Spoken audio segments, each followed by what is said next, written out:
preguntado alguna vez por qué hay países tan diferentes entre sí? ¿Porque unos tienen una forma de gobierno y otros otra completamente distinta? ¿Por qué algunas sociedades se vuelven democráticas, otras autoritarias, algunas capitalistas y otras comunistas? ¿Por qué unas prosperan mientras otras se hunden en crisis perpetua? Si te interesa descubrir las claves que explican cómo se construyen las sociedades humanas, quédate. Esto te va a gustar. Bienvenidos a Mundo Polieconómico, el lugar donde intentamos entender cómo funciona el mundo, aunque a veces parezca que no tiene sentido. Vivimos rodeados de instituciones, normas, reglas no escritas y valores que damos por sentado. ¿Pero alguna vez te has preguntado de dónde sale todo esto? ¿Por qué España, Estados Unidos, Rusia o Corea del Norte tiene una forma política concreta y no otra? ¿Qué hace que consideremos a un bloque de países como similares? Por ejemplo, ¿por qué decimos que existe una denominada sociedad occidental, si estos no cuentan con un único gobierno? Vayamos paso por paso y tratemos de poner un poco de luz sobre todo este asunto. Te pueden parecer cuestiones menores a simple vista, pero en su respuesta se encuentra la llave para abrir una curiosa puerta, la que nos lleva al comienzo del camino que nos permite entender el mundo que nos rodea. Empecemos por el principio. ¿Qué es una sociedad? Antes de responder, decidme lo primero que se os ocurre al pensar en esta en los comentarios, a ver qué sale por ahí. A grandes rasgos, una sociedad es una comunidad de individuos que viven juntos, se relacionan, compiten y colaboran pacíficamente en el marco de una organización humana y territorial común. Las sociedades permiten que las personas mantengamos vínculos directos o indirectos pacíficos. Quizás nunca hayas hablado con el resto de personas de tu bloque, pero la sociedad hace que tú y tus vecinos forméis parte de un sistema gigantesco que hace que os relacionéis casi sin daros cuenta. Pero, como decíamos al principio, no todas las sociedades son iguales entre sí. Esta es una premisa que debemos tener clara al estudiar las mismas. Los motivos por los cuales no son iguales te los muestro luego. Por ahora, debemos buscar una forma de clasificarlas y buscar, o más bien, entender cuáles son las principales. Pues tenemos principalmente tres. Empecemos por la primera. La forma más típica de clasificar las sociedades es hacerlo por su estructura política, es decir, por el territorio que abarca esta y por la forma en que se configura la toma de decisiones políticas sobre este. Por ejemplo, cuando hablamos de España, todos tenemos claro de qué se trata. Un conjunto de instituciones que organizan los territorios de gran parte de la península ibérica, Baleares y Canarias, sin olvidarnos, claro está, de las ciudades de Ceuta y Melilla. En el caso español, estas instituciones responden, en última instancia, a un centro de toma de decisiones políticas, concretamente a Madrid. Cuando mencionamos la Unión Europea, el esquema es similar, aunque más difuso. Es una unión de países europeos que, en mayor o menor medida, comparten ciertas instituciones supranacionales. Ya si hablamos de qué es la sociedad europea en general, la cosa cambia. A veces ni los propios europeos tenemos claro de qué es Europa, o más bien qué queremos que sea. Pero bueno, eso ya es tema para otro artículo. Pero existen más formas de clasificar a las sociedades.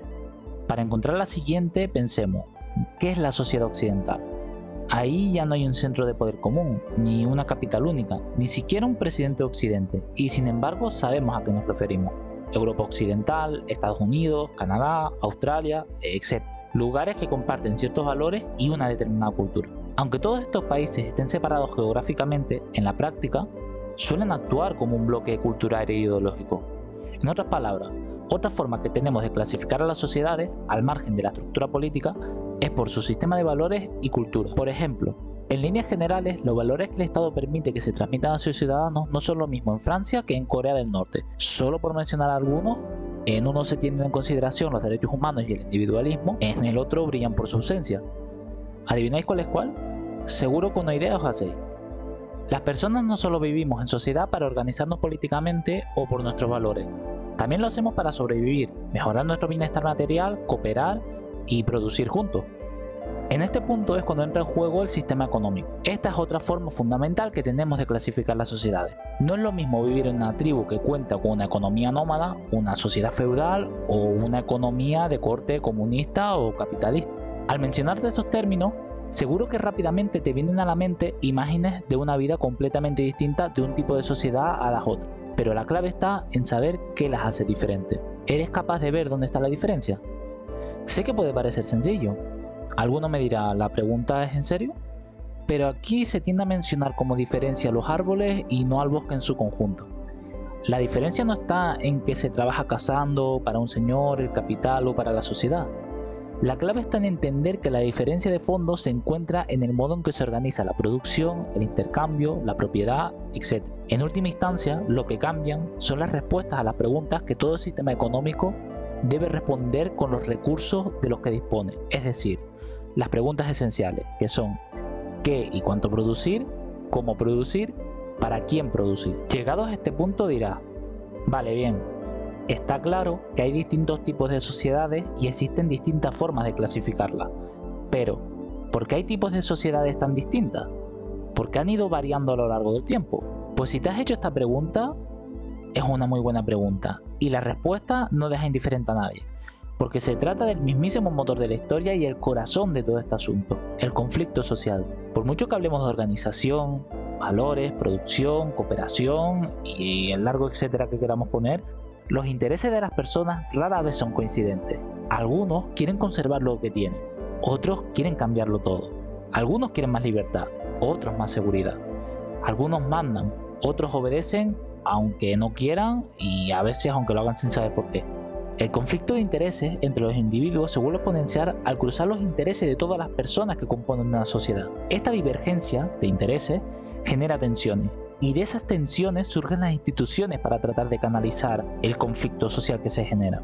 Las reglas del juego que emanan de estas instituciones no son neutrales, son el resultado de un tira y afloja constante entre grupos sociales con intereses diferentes. Por eso, las instituciones no caen del cielo, nacen del conflicto y se moldean con esta. Y su función no es solo organizar, también es canalizar ese conflicto y evitar que explote de forma violenta. Pero si dejan de cumplir esa función, entonces el sistema se tambalea. Las tensiones dejan de resolverse dentro de las reglas y pasamos a la violencia, la revolución, las crisis. La historia está llena de ejemplos. Pensemos, por ejemplo, en la Revolución Francesa, la Revolución Rusa, las guerras mundiales y un largo etcétera que no tiene fin.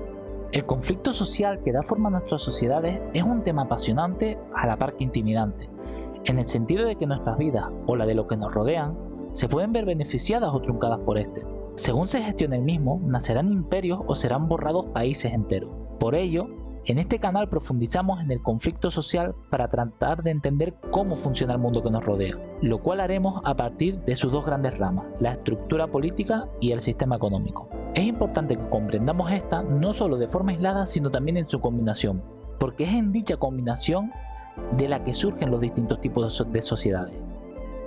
Lo que espero que logremos no es solo responder preguntas, sino entender el porqué de las respuestas. Porque entender cómo se construyen las sociedades no es solo una cuestión académica o de unos cuantos frikis a los que nos gusta el tema. Es entender cómo vivimos, cómo nos relacionamos, cómo peleamos por lo que queremos y cómo decidimos quién gana. Quizás, si todos aprendemos un poco de lo que nos enseña la historia y las relaciones sociales, encontremos la forma de no destruirnos entre nosotros. Si alguna vez te has preguntado por qué el mundo es como es y no de otra forma, estás en el lugar indicado. Por lo que si no lo has hecho ya, recuerda suscribirte y espero poder ayudarte a saciar tu curiosidad e inquietudes en futuros vídeos. Espero que hayas podido aprender algo y disfrutado del contenido. Nos vemos en el próximo podcast.